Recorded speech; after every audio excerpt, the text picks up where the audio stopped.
salud, educación, familia, temas de interés, actualidad. Esperanza TV Panamá presenta Seminarios de Actualidad.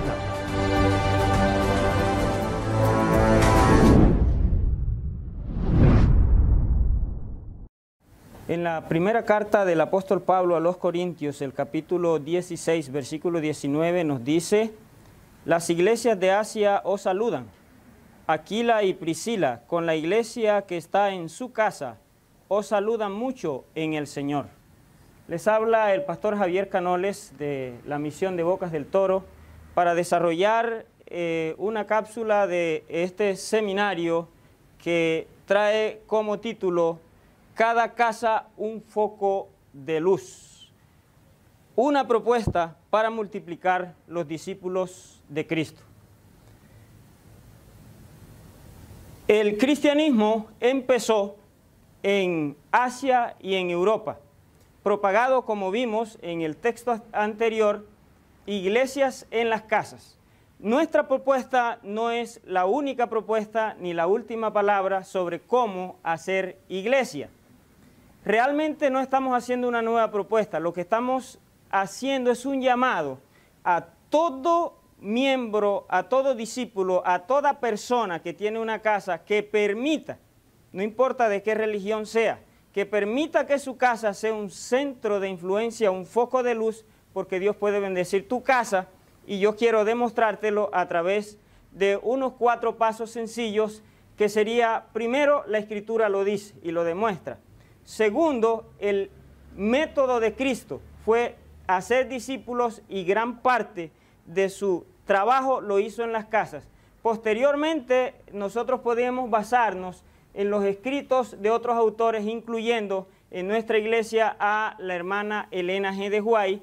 Y como última medida, muchos de los que están escuchando sabrán por la actividad de los líderes y de los pastores y por su experiencia que los cultos por las casas deben hacerse. Antes de seguir adelante presentando las otras informaciones de las diapositivas, quisiera introducir un poquito más para que veamos cuál es el objetivo que tenemos. Para ti, querido hermano, que escuches, cualquiera que sea, bien sea que leas, bien sea que veas por la televisión o que escuche por la radio este seminario, nuestro objetivo final es que usted coloque su casa como un centro de influencia, como un foco de luz a través del cual Dios convierta discípulos de su vecindario o de su propia casa. Las iglesias tradicionales, o sea, después que el cristianismo ha surgido y ha pasado por el paso de los años, hacer iglesia se ha convertido en una tradición. Y el encajonamiento que las iglesias están teniendo o han tenido ha llevado que con el paso de los años haya un decrecimiento de las iglesias tradicionales. Sin embargo, según una información extraída de un video y de un libro en internet hablando del Instituto Barna, que es una autoridad en estudios espirituales, dice que entre 1996 y el 2016 las iglesias tradicionales empezaron a decaer, sobre todo en Estados Unidos, pero que una nueva ola, el culto por las casas, ha iniciado de tal manera que ha traído al 1000% de crecimiento. Cuando vamos a estudiar las mega iglesias, las iglesias más grandes del mundo, que ellos añaden dentro de su feligresía, como el caso de David Yonggi Cho o Paul Yonggi Cho, en su libro 45 años de ministerio, él cuenta con muchos detalles cómo empezó su iglesia, su obra, y cómo en algunos años se colocó el desafío de ganar en su iglesia 10.000 o 12.000 miembros y los lograban. Y estas estadísticas impactan al mundo, no solo por las lo que ha sucedido con David Yonggi Cho, sino en otras iglesias en California, como también en Guatemala, en Colombia, sin mencionar algunos de los nombres que ustedes conocen, mega iglesias que están creciendo impresionantemente. Puede alarmarnos, puede sorprendernos un crecimiento de este tipo, pero eso no es nada cuando nosotros tenemos una misión que es de alcance global y mundial. Cuando sabemos cuánta gente hay por alcanzar, 10.000 y 12.000 ganados en un año por una iglesia no es nada comparado con el mundo. Y por eso estamos proponiendo esta forma de hacer iglesia, de volver hacer iglesia por las casas, definitivamente, porque en las casas el interrelacionamiento. La iglesia del siglo XXI es una iglesia que debe mudarse para la sociabilidad y el interrelacionamiento. Y eso ocurre en mayor confianza en grupos pequeños, en focos de luz, en casas, donde nos sentamos frente a frente y no en grupos de iglesias grandes donde nos miramos el cogote del prójimo. Vamos a ver entonces, a demostrar rápidamente por los cuatro, es mejor face to face que de espalda contra el prójimo. Vamos a demostrar entonces, desarrollando los 3 puntos de los 4 con los que queremos anclar, las tachuelas o los clavos con los que queremos anclar esta idea para que usted, querido oyente, querido amigo que nos mira por la televisión, pueda tomar el convencimiento a partir del final de este video que usted tiene que hacer de su casa un foco de luz para que Dios lo bendiga a usted y a su familia. Veamos. No es las prácticas cristianas del Nuevo Testamento. Empezamos con la Biblia, ¿está claro? Dice San Juan 4:24 que Dios busca adoradores que le adoren en espíritu y en verdad. ¿Ok? Y la palabra griega eclesia en la Biblia significa asamblea. Así es que la iglesia no es una institución, la iglesia no es un local, la iglesia no es un edificio religioso, mucho menos estamos hablando de religión ni de denominaciones. Estamos hablando de la unión de dos o más creyentes, no más, porque la palabra del Señor en San Mateo 18 dijo, el mismo Jesús dijo, que donde estén 2 o 3 congregados en su nombre, ahí estaría Él en medio de ellos. Continuamos. Razones por las que los cultos deberían hacerse en las casas. Ese es el tema que estamos desarrollando. ¿Por qué? Brevemente, hasta ahora podemos sacar, sin buscar todos los textos bíblicos que tendríamos para ustedes, que las casas son lugares de adoración. En San Mateo aparece que los sabios de Oriente vinieron y adoraron a Jesús en la casa. Y además las casas se convierten en lugar de provisión, porque todo lo que necesitó Jesús para el viaje hacia Egipto lo proveyeron ellos. Así, eso sucedió en una casa. La casa se convierte en un centro de llamado al discipulado y conversión. Las casas son sitios de sanidad. Las casas son lugares donde se presentan momentos de liberación y sanidad interior.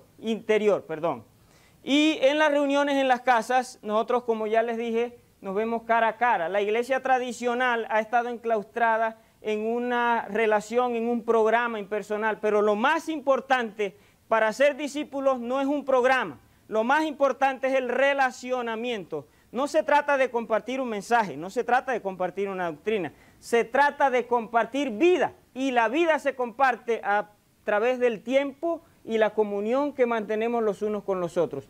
Jesús dijo, en esto conocerán que soy mis discípulos, si se aman los unos a los otros. No hay otra manera. ¿Cómo podemos amarnos los unos a los otros? Sino habiendo pasado tiempo con un amigo, cuando llegamos a un punto de confianza en el que nos podemos sentar a comer juntos, a hablar, a orar, a cantar, a estudiar la palabra, que son los 4 elementos de un culto en la práctica neotestamentaria.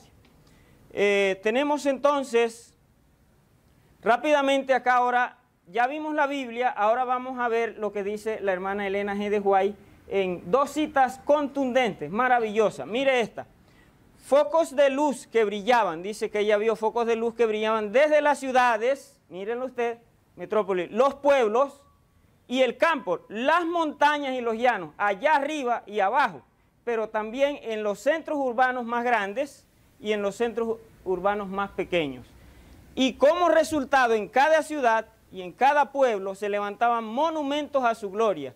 Su verdad fue proclamada en todo el mundo. Oye los testimonios. Así que, si hay tantos lugares como casas, montañas, ríos, el elemento o la institución o el lugar más propicio para que esto se desarrolle son las casas. Vamos a ver otra cita. Miren allí. El Señor prometió que donde 2 o 3 se reunían en su nombre, allí estaría Él en medio de ellos.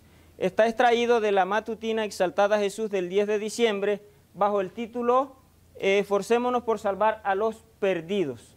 Sigue diciendo, los que se reúnan para orar juntos recibirán la unción del Espíritu Santo. Existe una gran necesidad de que se practique la oración secreta, pero también se necesita que los hermanos se congreguen y se unan para presentar fervorosamente peticiones delante de Dios. En esos grupos pequeños, a estas alturas quiero decirte que hablar de un foco de luz, hablar de un grupo pequeño, o hablar de una pequeña congregación, o hablar de un culto por las casas, es sinónimo, es lo mismo. ¿Está bien? Muy bien, sigue diciendo, Jesús está presente allí, dice, se profundiza el amor por las almas en el corazón y el Espíritu despliega sus poderosas energías para que agentes humanos puedan ejercitarse en la salvación de los perdidos. Veamos una última cita. Aunque esto fue escrito inicialmente por la hermana Elena de White, para la iglesia de Los Ángeles se puede aplicar a la iglesia de hoy. Miramos. La bendición del Señor descenderá sobre los miembros de la iglesia que participan en la obra y cada día. La iglesia tradicional tiene culto 2 o 3 veces a la semana o una vez. Y su principal culto puede ser en la escuela dominical o puede ser en la escuela sabática para los adventistas del séptimo día. Ahí se congregan todos, pero ¿qué sucede el resto de los días de la semana? ¿Estamos jugando a la iglesia o estamos viviendo un estilo de vida de discipulado? Dice acá que participa en la obra y cada día se reúnen en grupos pequeños. Muchos pastores ya han hecho la práctica de que es posible que un grupo pequeño, no importa en qué lugar esté, se reúna no solo una vez a la semana, sino cada día de la semana. Y usted dirá que eso no se puede. Bueno, quiero decirle que muchos que ya están participando en esto realmente son cristianos fervorosos y vivos. Y lo más bonito es que allí se está desarrollando un interrelacionamiento de vida, donde hay confesión de pecados, donde hay crecimiento espiritual, donde hay coinonía. Y son tanta la gente que están viniendo para la iglesia, que aunque no se han bautizado, ya ellos están compartiendo y trayendo a otros para que escuchen. Quiero decirles que Dios ha revelado un método, y el método es sencillo. No hay tiempo para exponer las razones económicas y las sociológicas y las antropológicas por qué debería ser en las casas, pero no tendríamos que gastar, no tendríamos que invertir en grandes locales, no tendríamos que invertir en compras de terrenos, no tendríamos que invertir en muchas otras cosas, pero en las casas se multiplicarían los creyentes enormemente. Dice aquí, cada día se reúnen grupos pequeños para orar por su éxito. Estos creyentes obtendrán gracia para ellos mismos y la obra será impulsada hacia adelante, porque vamos en la ruta del crecimiento, un nuevo amanecer con Jesús, ¿cierto? Entonces, ese blanco que tiene la unión. Vamos entonces a concluir acá. Aquí hay 10 razones, no las vamos a desarrollar por motivos de tiempo, pero ¿por qué deberían ser las iglesias en las casas? En primer lugar, porque es una de las mejores maneras como nos podemos ministrar los unos a los otros. Segundo lugar, hay intimidad y rendimientos de cuentas. La Biblia dice, confesó vuestra falta unos a otros. Y muchas veces aquí nosotros decimos si estamos o no estamos compartiendo el Evangelio. Líderes bivocacionales, hay más acceso para los no creyentes, sería la solución en caso de persecución a los creyentes y se alimentan y se multiplican las iglesias. Por último, lo que trajo el gran crecimiento sociológico a la iglesia primitiva es que ellos suplían las necesidades. O sea, la iglesia neotestamentaria fue eminentemente filantrópica, al punto que se querían tanto y se sabían las necesidades de unos a otros que gente vendía sus casas, sus propiedades y la ponía para compartirlo con su prójimo y su hermano que necesitaba. Los pobres, los necesitados y las misiones están interconectados. Jesús dijo: a los pobres siempre tendréis con vosotros. Queremos, queridos amigos, decirles que las iglesias en Europa y en Asia empezaron en las casas. Y por eso, durante los primeros 200 años del cristianismo, hubo una explosión, que el cristianismo se entró por todo el mundo. Pero luego, cuando la iglesia fue constantinizada, cuando la iglesia fue colocada y enclaustrada y metida en un local, la iglesia se convirtió en una iglesia consumidora. Estamos tratando de volver a los sitios antiguos. Estamos proponiendo entonces, querido amigo, que si usted tiene su casa, no importa de qué religión eres, pero sobre todo a ti, que estás mirando la televisión y escuchas por la radio este programa, que eres adventista del séptimo día, permite que a partir de hoy tu casa se convierta en un foco de luz. Permite que a partir de hoy tu casa sea un lugar donde Jesús vive, donde Jesús reside. Permite que a partir de hoy tu casa sea un centro de entrenamiento y discipulado para los creyentes, para los nuevos discípulos, para los vecinos, para los familiares tuyos, para tus hijos, para tu esposa, para cada uno, para que tu hogar sea una bendición, no solo para la calle donde vives, no solo para la barriada, sino que esa influencia se expanda, que no solo cubra la ciudad, sino que esto termine llenando al mundo entero. Ahí están otras de las citas bíblicas donde nos dice que la iglesia estaba en la casa, Apia y Arquipo, nuestro compañero de milicia, y a la iglesia que está en su casa. Filemón 1 del 1 al 3. Y allí estaba Ninfa, Colosenses 4:15, por hablar. Tenemos más de 40 textos de la Biblia en el que se está presentando las cosas en la casa. Y para eso solamente voy a hacerle unas preguntas y la respuesta siempre va a ser la misma, va a ser la casa. Miremosla aquí. ¿Dónde adoraron a Jesús los sabios de Oriente? En una casa. Ahí les proveyeron. ¿Dónde aprendió Jesús su arte de carpintería y la Biblia? Sus conocimientos primeros de la Biblia. María le enseñó en su casa. El deseo de toda la gente dice que lo sentaba en sus rodillas, le enseñó. Leví Mateo agasajó a Jesús en su casa. Cuando Jesús dijo: ha llegado la salvación a esta casa, para en la casa de Zaqueo, allí, transformación. Las casas se han convertido en centro de sanidad. Jesús fue a la casa de Pedro y ahí estaba su suegra y la sanó. Jesús estaba en una casa y esta casa estaba llena y 4 amigos trajeron a un paralítico y lo bajaron por el techo. Las casas son lugares de restauración, las casas son lugares de sanidad, las casas son lugares de perdón, las casas son lugares de evangelismo. Jesús en una casa le dijo a una niña: Talita Kumi. Jesús le contó a Simón la parábola de los 2 deudores. ¿Dónde? En su casa. María ungió a Jesús para su muerte. ¿Dónde? En una casa. ¿Y dónde posaba? Allí con frecuencia Jesús. Vamos con las últimas 10 preguntas y aquí terminamos. ¿Dónde se reunían los creyentes de Europa? Éfeso, Tesalónica, Corinto. En las casas. ¿Y dónde se reunían los creyentes de Asia? La cita con la que empezamos. Las citas con las que empezamos. ¿Las recuerdan? En 1 Corintios 16, 19. ¿A dónde fue enviado Ananías? A la casa. ¿A dónde recibieron el Espíritu Santo los 120? En una casa, en un aposento alto. Los gentiles por primera vez, ¿dónde recibieron el bautismo del Espíritu Santo? En una casa. Allí Cornelio tenía a sus vecinos, los había invitado. Y allí se predicó y se recibieron el bautismo del Espíritu Santo. Pablo fue sanado en una casa, los creyentes oraban por la liberación de Pedro desde una casa. Gloria sea al Señor. Pablo, ya prisionero, con tantos deseos de ir a Roma, estuvo 2 años en una casa y allí lo visitaban. Que Dios te bendiga. Que Dios ayude a ti como líder que miraste este seminario. Si es como pastor, que quedes convencido de este es un método para hacer iglesia, el mejor método, porque lo dice la Biblia, lo afirma el espíritu de profecía, la historia lo demuestra y muchos pastores están teniendo éxito haciendo iglesia con este nuevo paradigma. Que el Señor les bendiga.